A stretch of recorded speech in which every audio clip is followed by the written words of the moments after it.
Hello नमस्कार दोस्तों, आज हम फिर से लैंप को पढ़ने वाले हैं और लैंप का ये हमारी तीसरी क्लास है ना। हर क्लास में हम 20-20 क्वेश्चनों को टारगेट करके सॉल्व कर रहे हैं और आज ये आपकी तीसरी क्लास है।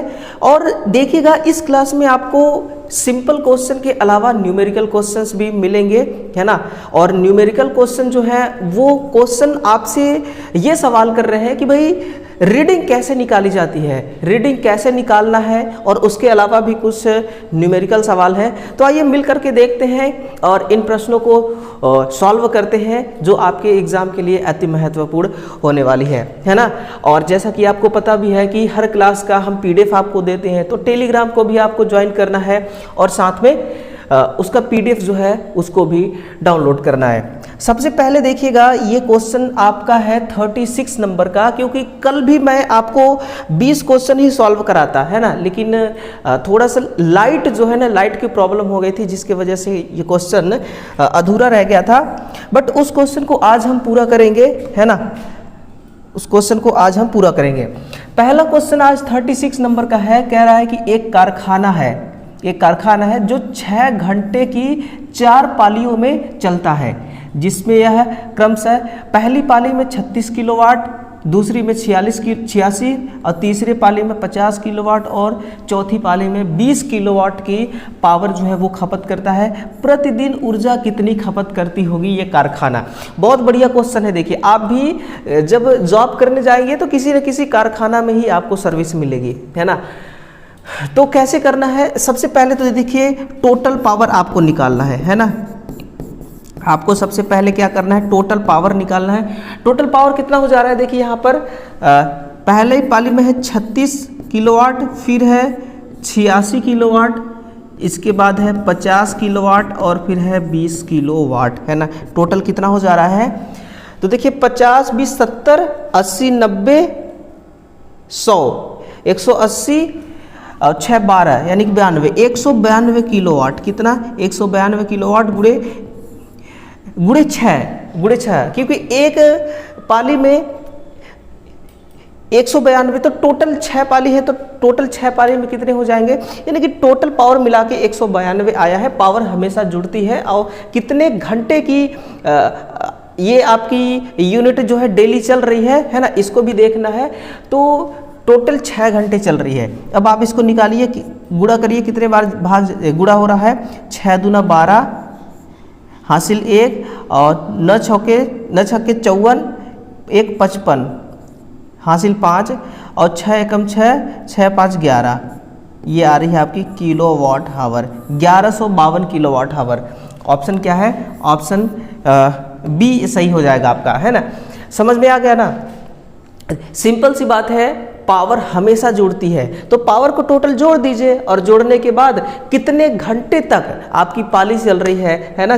6 घंटे की आपकी 4 पाली चल रही है, तो 192 को आप 6 में मल्टीप्लाई कर दीजिए, 1100 किलोवाट ये हो जाएगा। अगर ये तो हो गया। अगर इसका पैसा भी निकालना है तो आप और कर सकते हैं कि 1152 गुणे, मान लीजिए कि 4, हर यूनिट का पैसा 4 रुपये आपसे लिया जाएगा, है ना। तो कितना हो जाएगा, 4 दूना 8 और 4 पंचे 20, हासिल 2, 4 एकम 4, 5 6 और 4 एकम 4, इतना रुपए हो जाएगा, है ना। कितना हो जाएगी, 4608 रुपये का जो बिल है ना, इतना बिल बनेगा, है ना, इतना बिजली का बिल बनेगा, ठीक है ना।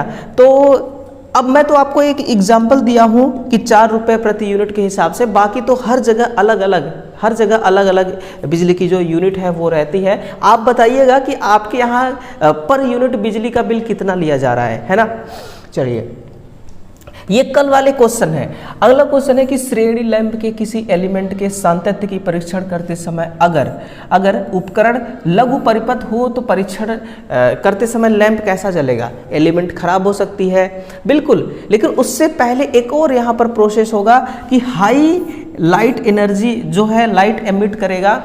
क्योंकि सबसे पहली बात तो आप श्रेणी में लैंप जोड़ रहे हैं तो आपका लैंप देखिए खराब नहीं होगा, है ना।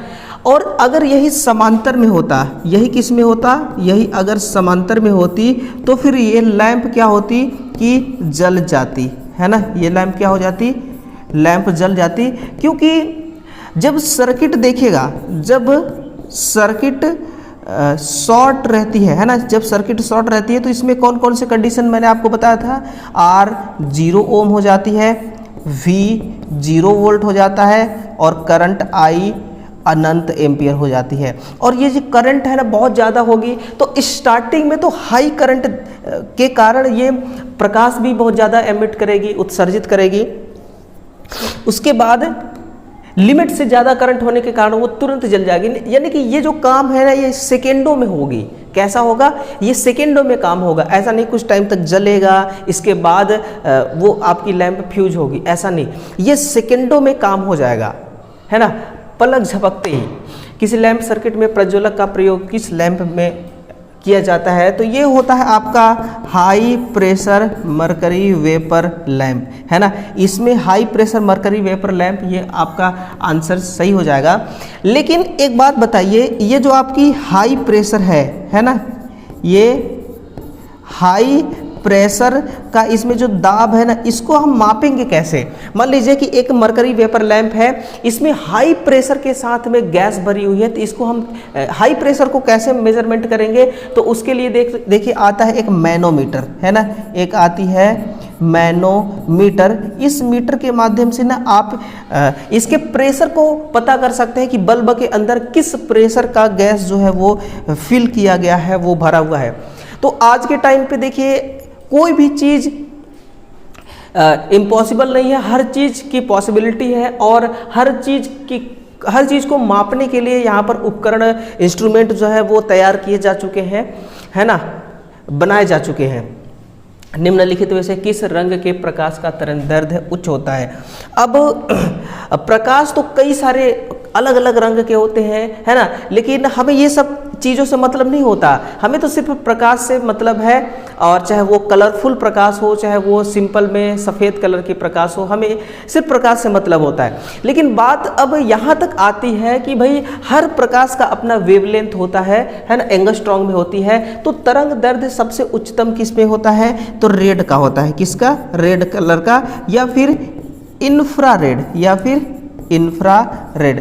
तो इंफ्रारेड जो होता है इसमें कितना होता है, इसमें होता है देखिए आपका 10 की घात माइनस का 4 मीटर, है ना। ये क्या है, ये इसकी वेवलेंथ है, यानी कि इस प्रकाश की लंबाई है, दूरी से वही लंबाई समझिए 10 घात माइनस 4। और हर चीज़ की ना फ्रीक्वेंसी होती है, हर चीज़ की क्या होती है, अपनी फ्रीक्वेंसी होती है। तो इसका फ्रीक्वेंसी होता है 3 × 10 घात माइनस 3 × 10 घात 12, 3 × 10 घात कितना होता है, 12 हर्ट्ज। ये क्या है, इसका फ्रीक्वेंसी का मान है ना, ये इसके फ्रीक्वेंसी का मान है। और ये है इसके इंफ्रारेड का जो तरंग दैर्ध्य है। तरंग दैर्ध्य को किस में हम लिखते हैं, एंगस्ट्रॉन्ग में लिखते हैं। और एक एंगस्ट्रॉन्ग बराबर कितना होता है, एक एंगस्ट्रॉन्ग बराबर, मैंने कल वाले क्लास में आपको बताया था कि एक एंगस्ट्रॉन्ग बराबर कितना होता है, तो ये 10 की घात माइनस का 10 मीटर कितना होता है, 10 घात माइनस का 10 मीटर एक एंगस्ट्रॉन्ग बराबर होती है ना। इसके अलावा अलग अलग जो प्रकाश होते हैं, अलग अलग जो किरण होती है, उनका अलग अलग अपना फ्रीक्वेंसी होता है और अलग अलग उस फ्रीक्वेंसी का वेवलेंथ होता है ना। एक फ्लोरोसेंट ट्यूब में एक ब्लास्ट निम्नलिखित में से क्या कार्य करता है, बताइएगा। तो ये उच्च विभव, अच्छा हाँ, ये जो ब्लास्ट है ना, ये जो इस प्रकार से एक कॉइल होती है, चोक कॉइल होती है, और ये अब क्या बन गया आपका, ये ब्लास्ट बन गया, यानी कि ये क्या बन गई आपकी चोक कॉइल, है ना। ये क्या बन गया, चोक कॉइल बन गई। देखिए दोस्तों, जो चोक कॉइल होती है इसका काम क्या होता है, जैसे कि एक ट्यूब है ना, एक ट्यूब है, यूँ समझिए ये एक ट्यूब है, ये क्या है, ये एक ट्यूब है। इस ट्यूब में हमने क्या डाल रखा है, इस ट्यूब में हमने गैस भरा हुआ है। क्या भरा हुआ है, गैस। ध्यान दीजिएगा, इसी गैस में अगर हम क्या कर देते हैं, इस गैस में अगर हम विद्युत धारा का प्रवाह कराते हैं, है ना, ये समझिए कि ये इलेक्ट्रॉन्स हैं, इसमें क्या है, इलेक्ट्रॉन्स इस प्रकार से फ्लो हो रहे हैं। देखिए कोई भी चीज़, जैसे कि हम और आप जब भीड़ में चलते हैं तो आपस में एक दूसरे से टकराते हुए चलते हैं, टक्कर लग ही जाती है। जहाँ पर ज़्यादा चीज़ें होती हैं वहाँ पर टक्कर लग ही जाती होती है, लग जाती। उसी प्रकार से इलेक्ट्रॉन, 1 एम्पीयर अगर करंट, देखिए 1 एम्पीयर की धारा अगर आप इसमें इस ट्यूब के अंदर जो गैस भरी हुई है उसमें डालेंगे ना, तो इसमें जो इलेक्ट्रॉन्स होंगे ना, इलेक्ट्रॉन्स की संख्या देखिए अनंत होंगे, अनंत होंगे, बहुत सारे इलेक्ट्रॉन्स होंगे, यानी कि इलेक्ट्रॉन्स की बहुत ज़्यादा भीड़ होगी। और ये इलेक्ट्रॉन्स इस गैस के अंदर से जब फ्लो करेंगे तो आपस में टकराएंगे, टकराएंगे तो क्या होगा, टकराएंगे तो फिर यहाँ पर स्पार्किंग होगी, यहाँ पर क्या होगी, इस प्रकार से स्पार्किंग होगी। और इसी स्पार्किंग के कारण इसके अंदर एक इंटरप्शन प्रोसेस होता है ना, वही इंटरप्शन जब होगा तो फिर यहां पर एक हाई वोल्टेज ये जनरेट करेगी। हाई वोल्टेज के कारण जो ट्यूबलाइट होता है वो ग्लो हो जाएगी, ट्यूबलाइट क्या हो जाएगी, ग्लो हो जाएगी। तो ये उच्च विभव प्रारंभ में देगी और ट्यूब में कार्य कर रहे वोल्टेज में वृद्धि करेगी। यानी कि मान लीजिए अगर सप्लाई वोल्टेज कितना है 230 वोल्ट, तो फिर ये यानी कि रनिंग होने के लिए वोल्टेज कितना देगा, बहुत ज़्यादा देगा। मान लीजिए कि स्टार्टिंग में ये 2000 वोल्ट, मैं एग्जांपल बता रहा हूँ आपको, समझिएगा, है ना, बहुत ज़्यादा हाई वोल्टेज ये जनरेट करेगी ये चोक कॉइल, और यही इसका क्या है, काम होता है ना। तो समझ में आ गया होगा, आ रहा है ना समझ में आपको। एग्जाम में देखिए यही पूछ लिया जाता है कि हाई वोल्टेज, आपको पता है हाई वोल्टेज जनरेट करता है, लेकिन किस कंडीशन में करता है मेरे भाई, ये भी तो पता होना चाहिए ना, बहुत जरूरी है ये चीजें जानना। एलसीडी का पूर्ण रूप क्या है, मैं आप हर कोई देखिए क्या करते हैं, आज के टाइम पे तो बहुत कम हो गया, लेकिन पहले के टाइम पे बहुत ज़्यादा टीवी चला करती थी, आज भी चलती है, अब तो एलईडी टीवी आ गई है, पहले एलसीडी चलती थी, है ना। पहले क्या चलता था, एलसीडी, एलसीडी, इसका फुल फॉर्म क्या है, लिक्विड क्रिस्टल, है ना, liquid crystal display. Liquid crystal display क्या है, इसका फुल फॉर्म होता है लिक्विड क्रिस्टल डिस्प्ले। अब ये लिक्विड क्रिस्टल डिस्प्ले होता क्या है, देखिए इसमें ना एक विशेष तौर पर एलसीडी का एक पैनल होता है। इस पैनल में क्या होते हैं कि इस पैनल में देखिए दो, एक तो इस प्रकार से होता है, ये आपका कांच का होगा, इस प्रकार से होगा, ये आपका एक ये तो समझिए ये पैनल्स में एक क्या लगी होगी, एक कांच होगी और एक तरफ क्या होगी, प्लास्टिक, है ना, एक तरफ क्या होगी, प्लास्टिक। और इसके जो बीचों बीच भरी जाती है, इसके जो बीचों बीच भरी जाती है वो क्या होता है, उसी को कहते हैं हम लिक्विड क्रिस्टल। ये क्या भरा हुआ है, लिक्विड क्रिस्टल। और टीवी में भी यही होता है शायद तक। और इसमें जब विद्युत धारा का प्रवाह कराएंगे, है ना, जब इसमें इलेक्ट्रॉन इस प्रकार से फ्लो होगा, इसमें क्या होगा, इलेक्ट्रॉन्स जब इस प्रकार से फ्लो होंगे तो क्रिस्टल में क्या हो जाता है, एक्सचेंज, यानी कि इसमें क्या होगा, एक्सचेंज होगा क्रिस्टल, यानी कि बदलाव हो जाएंगे, क्रिस्टल में बदलाव होगा। और बदलाव होने पर पैनल्स, यानी कि एक डिस्प्ले में आप कुछ भी देख सकते हैं, जैसे कि टीवी में होता है, इसी प्रकार से टीवी के अंदर होता है और डिस्प्ले में हमें चित्र दिखता है ना, वीडियो दिखता है, लोगों का फोटोग्राफ्स दिखता है। तो लिक्विड क्रिस्टल डिस्प्ले जो होता है ना, यही होता है चीज़ें, ठीक है ना। अब इसके पीछे की कहानी हम कभी समझने की कोशिश नहीं करते हैं, इसलिए हमें उतना समझ में नहीं आता है ना, कि लिक्विड क्रिस्टल डिस्प्ले, आपको एलसीडी से मतलब है, एलसीडी का पूरा नाम से मतलब है, तो एलसीडी का पूरा नाम ये होता है। और उसके बैकग्राउंड भी अगर आप जानना चाहते हैं तो वो भी मैंने आपको बता दिया, है ना। टंगस्टन धातु का गलनांक कितना होता है, बड़ा आसान सा सवाल है दोस्तों, हर एग्जाम में पूछ लिया जाता है। ये 3400 डिग्री सेंटीग्रेड, लेकिन ये 3422 होता है डिग्री सेंटीग्रेड, एक्चुअल मान मैं आपको बता रहा हूँ, वास्तविक, है ना, ये क्या मैं आपको बता रहा हूँ, वास्तविक मान बता रहा हूँ। ये कितना होता है, 3422 डिग्री सेंटीग्रेड। अब कार्यकारी तापमान कितना होता है, ये बताइए आप, कार्यकारी तापमान कितना होता है। तो कार्यकारी तापमान देखिए दो तरह से होता है, एक तो वैक्यूम के अंदर, किसके अंदर, एक वैक्यूम में कितना होता है ये जानिए, एक गैस के अंदर कितना होता है ये जानिए। तो गैस में तो ज़्यादा होती है, कितना, 2200 डिग्री सेंटीग्रेड, और वैक्यूम में होता है आपका 2000 डिग्री सेंटीग्रेड, है ना। तो ये 2000 डिग्री सेंटीग्रेड वैक्यूम के अंदर होती है, और फिर गैस के अंदर आपका होता है 2200 डिग्री सेंटीग्रेड। ये इसका क्या है, ये इसका है वर्किंग टेम्परेचर, नोट करिएगा, ये इसका क्या है, वर्किंग टेम्परेचर, है ना, वर्किंग टेम्परेचर इतना होता है। तो आंसर क्या हो गया आपका, 3400 डिग्री सेंटीग्रेड। आपका जो सिलेबस है ना मेरे भाई, वो बहुत पुराना सिलेबस है ना, बहुत पुराना। जब आईटीआई ये जो संस्थान है, ये आईटी कोर्स है, जब इसको बनाया गया ना, तभी आपका सिलेबस डिजाइन किया गया। तब से लेके आज तक आपके सिलेबस में कोई चेंजेस नहीं हुआ, कुछ कुछ चीज़ें चेंज हुआ है, लेकिन एग्जामिनर आपको ना वही पुराने घिसा पिटा हुआ क्वेश्चन देता है, वही पुराना घिसा पिटा हुआ चीज़ें आप पढ़ते हैं कॉलेज में। लेकिन कई बार एग्जामिनर देखिए आपसे गेम खेल देता है। गेम यूँ खेलता है कि आज के टाइम पे जो प्रैक्टिकल हो रहा है ना, वो प्रैक्टिकल चीज़ पूछ देता है, और फिर स्टूडेंट क्या करते हैं, बौखला जाते हैं। क्या करते हैं, उनको लगता है भाई ये तो आउट ऑफ सिलेबस है ना, आउट ऑफ सिलेबस है। किसी प्रकाश की तीव्रता मापक यंत्र क्या कहलाती है, इसको हम लक्स मीटर कहते हैं। लक्स मीटर से माप सकते हैं कितने लक्स का प्रकाश है। और पायरोमीटर से आप क्या मापेंगे, तो पायरोमीटर से देखिएगा उच्च तापमान मापेंगे आप। क्या मापेंगे, उच्च तापमान मापेंगे किसी भट्ठी का। और मैनोमीटर से मैंने आपको जस्ट अभी बताया था कि गैस में भरी गैस की दाब है ना, गैस की दाब यानी कि प्रेशर मापने के लिए। और स्पीडोमीटर से आप मापेंगे गति। क्या मापेंगे आप, गति का मापन कर रहा है आपको। स्पीड, बाइक आप भगाते हैं ना, बाइक कितना स्पीड से आप भगाते हैं, जितना भी स्पीड से आप बाइक को भगाएंगे ना, उसकी स्पीड कौन बताएगा, स्पीडोमीटर बताएगी। कौन, स्पीडोमीटर बताएगी, है ना। तो स्पीडोमीटर का काम यह है, मैनोमीटर का काम यह है, पायरोमीटर हो गया, लक्समीटर हो गया, सारे मीटर हो गए जितने ऑप्शन में है। आंसर होगा आपका ऑप्शन नंबर। 10 वाट ट्यूबलाइट की लंबाई सामान्यतः कितना होता है, शिद्दत से सुनना इस बात को। अगर आपसे 10 किलोवाट का पूछा है तो मैं 10 किलोवाट का भी बताऊंगा। 10 किलोवाट का 0.30 सेंटीमीटर। लेकिन वहीं पर अगर आपसे खुदा न खास्ता 40 किलोवाट का पूछ देता तो 1.2 सेंटीमीटर ये हो जाती इसकी लेंथ।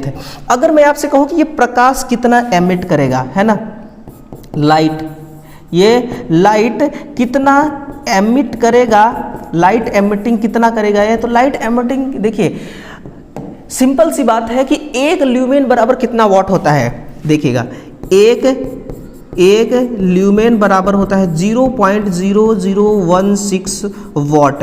अगर मैं आपसे कहूँ कि भाई 1 वाट में कितना ल्यूमेन होता है, तो 1/0.0016 ल्यूमेन यही ना होगा, ल्यूमेन यही होगा। आप इसको सॉल्व करेंगे ना तो आपको मिलेगा एक शानदार सा संख्या 625। आप खुद सॉल्व करके देखिएगा क्या मिलेगा, 625 मिलेगी।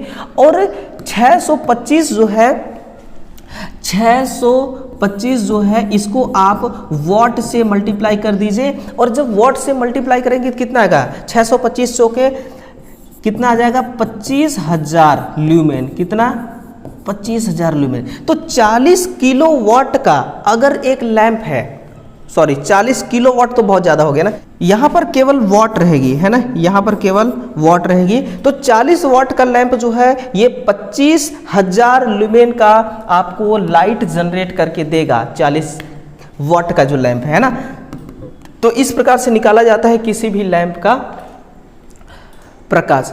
हीलियम गैस की प्रकृति निम्नलिखित में से कैसी होती है, तो हीलियम जो होता है ना, देखिए जो हीलियम होती है और हीलियम के अलावा जो नाइट्रोजन होती है ना, नाइट्रोजन भी एक प्रकार का गैस है। क्यों, है ना, हीलियम और नाइट्रोजन ये दोनों का जो होता है ना, ये बिल्कुल कूल होता है। कैसा होता है, इन दोनों का जो नेचर है वो बिल्कुल ठंडा होता है। अगर सबसे गर्म आपको गैस कौन सा ये ना पूछे तो उसके लिए आप नोट करिएगा, सबसे गर्म वाले को भी देखिए, ऑक्सी एसिटिलीन गैस। उसका क्या नाम है, ऑक्सी एसिटिलीन गैस, है ना, ऑक्सी एसिटिलीन गैस।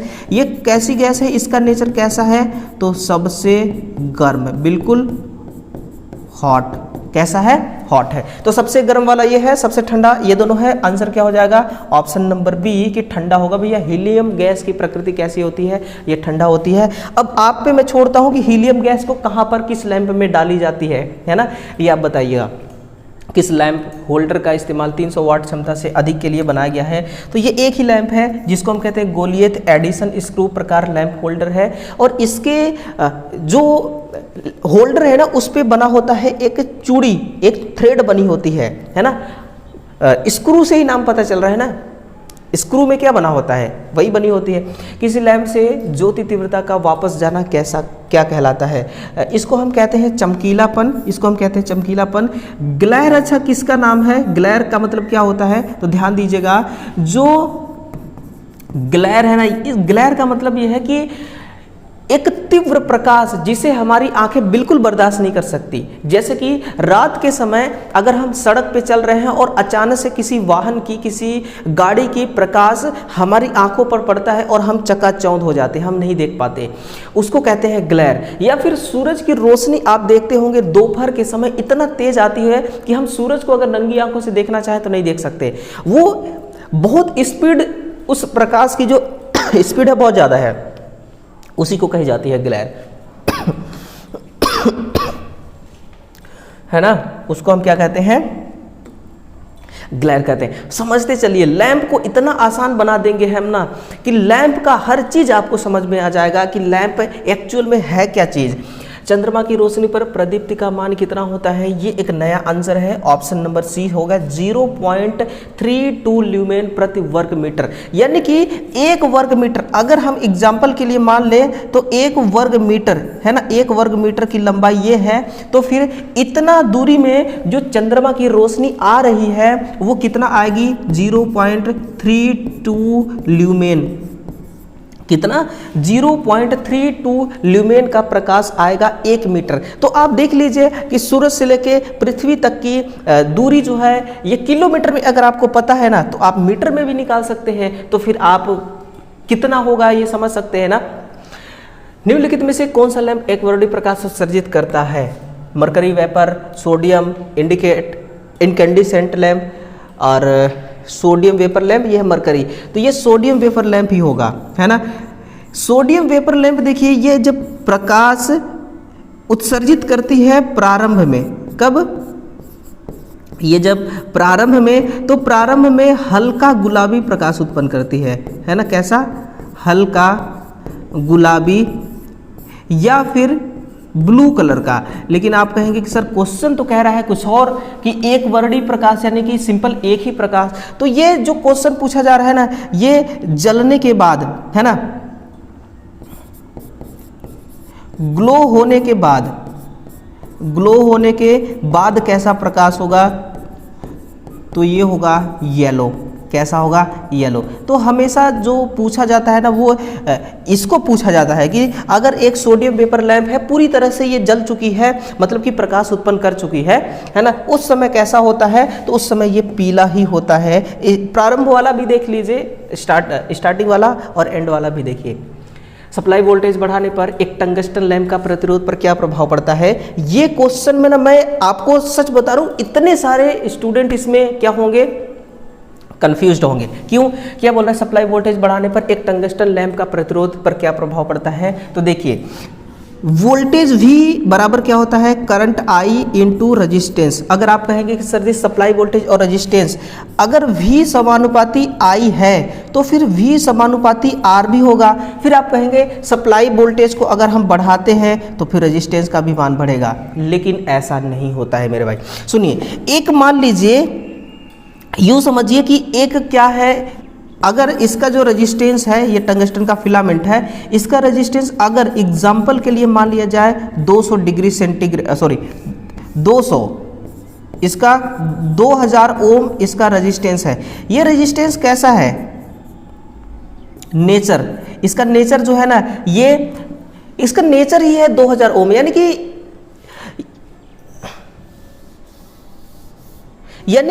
ये 2000 ओम, ओम क्या है? प्रतिरोध है, प्रतिरोध इसकी एक नेचर है, और ये 2000 ओम का एक कॉइल है ना, फिलामेंट है।